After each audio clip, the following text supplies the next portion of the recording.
मुलांच्या टिफिनसाठी आपण आज असा नाश्ता बनवणार आहोत जो कमीत कमी तेलामध्ये बनतो, खूप कुरकुरीत आणि टेस्टी बनतो. थोडा वेगळ्या पद्धतीने बनवणार आहोत, त्यामुळे रेसिपी पूर्ण पहा म्हणजे तुम्हाला कळेल. एकदम झटपट होणारा हा नाश्ता मुलंही आवडीने खातील. तर बनवायला साहित्य खूप कमी लागतं आणि वेळही खूप कमी लागतो. तर सर्वप्रथम काय करणार आहे ते मी घेणार आहे bread slice. Brown bread, white bread, जो तुमच्याकडे ब्रेड असेल तो घ्यायचा आहे. त्यानंतर आता ह्या थोड्या 10 ब्रेड स्लाईस मी घेतलेले आहेत. आता काय करायचं आपल्याला, एखादी ना अशी एक ब्रेड स्लाईस घेऊन धारदार वाटी वगैरे असेल ना त्याने आपल्याला, किंवा कटर असेल त्याने असं गोल असं कट करून घ्यायचं आहे आपल्याला. आणि हे जे साईडचे पीसेस आहेत ते आपण जमा करून मिक्सर जारमध्ये घालून घेणार आहोत, म्हणजे आपल्याला ब्रेड क्रम्स मिळू शकतात. त्यानंतर आता हे बघा, या पद्धतीने मी सर्व जे पीसेस आहेत करून घेते. आता तुम्हाला गोल करायचे नसेल तर चौकोनी बनवला तरी चालेल. आता हे जे साईडचे कडा निघाले आहेत त्या मी मिक्सरमध्ये फिरून घेते.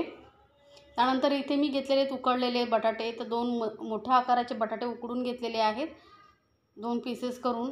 आता हे बटाटे कुस्करून घ्यायचे आहेत किंवा किसून घेऊ शकतात, जसं तुम्हाला सोपं पडतं तसं तुम्ही हे बटाटे कुस्करून घेऊ शकता. तर इथे बघा बटाटे मी कुस्करून घेते आहे. चांगले मस्त एकजीव झाले पाहिजेत, म्हणजे काय होतं आपल्याला स्नॅक्सला शेप द्यायला सोपं पडतं. मोठ्या जर उटळा राहिला ना तर थोडा प्रॉब्लेम येऊ शकतो. आता बटाटे कुस्करून झाल्यानंतर यामध्ये ना मी मटार आणि गाजर थोडंसं उकडून घेतलेलं आहे. भाज्या तुम्ही तुमच्या आवडीनुसार घालू शकता. कांदा, हिरवी मिरची, कोथिंबीरही घालते. इथे तुम्हाला आवडत असेल तर सिमला मिरचीही तुम्ही घालू शकता. थोडीशी घालूया हळद, छोटा पाव चमचा एवढी हळद घालते.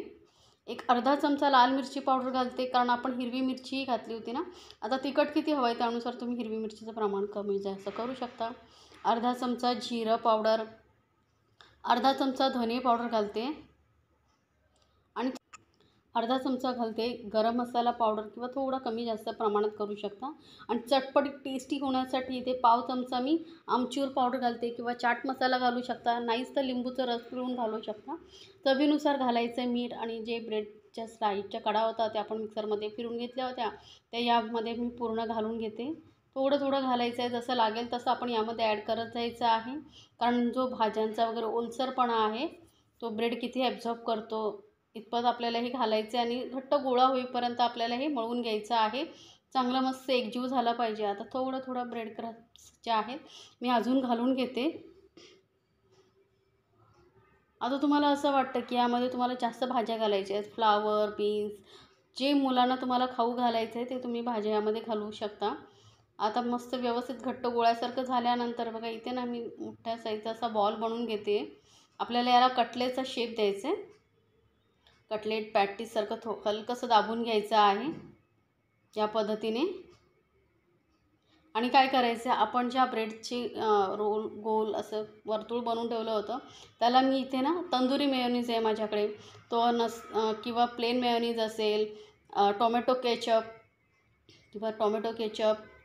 मेयोनीज, हे दोन्ही एकत्र करूनही तुम्ही लावू शकता. तर माझ्याकडे इथे तंदुरी मेयोनीज होतं म्हणून ते लावते. तुम्हाला आवडत असेल तसं, किंवा पिझ्झा सॉस जे तुमच्याकडे असेल ते तुम्ही इथे लावू शकता.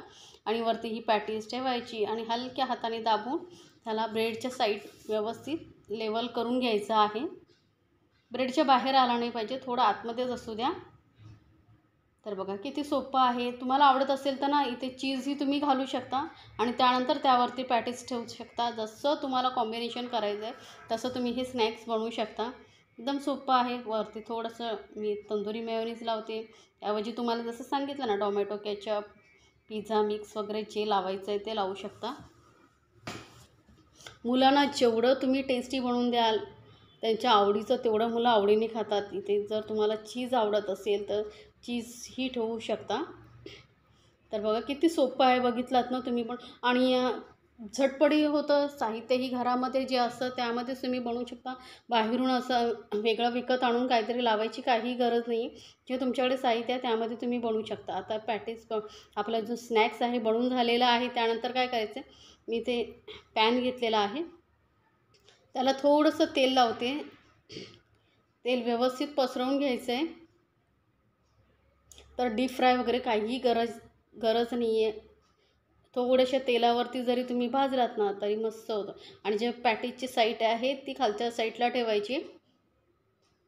म्हणजे काय होईल, व्यवस्थित शेकली जाईल आणि आपलं स्नॅक्स जे आहे कुरकुरीत होईल. आता मीडियम गॅसवरती मस्त असा वरून छान असा कलर येईपर्यंत आणि आपले जे स्नॅक्स आहे छान टेस्टी होईपर्यंत आपण हे भाजून घेऊया. गॅस लक्षात ठेवा मीडियमवरतीच ठेवायचे. आता काय करायचं, थोडंसं तेल आपण हे ब्रेडलाही लावून घेऊया. म्हणजे जेव्हा ब्रेड आपण वरून शेकू, खालच्या साईडने शेकू, तेव्हा तोही कुरकुरीत होईल. सुक्का असं रखरखीत लागणार नाही. थोडंसं तेल असेल ना तर ते अजून टेस्टी लागतं, किंवा बटर लावू शकता.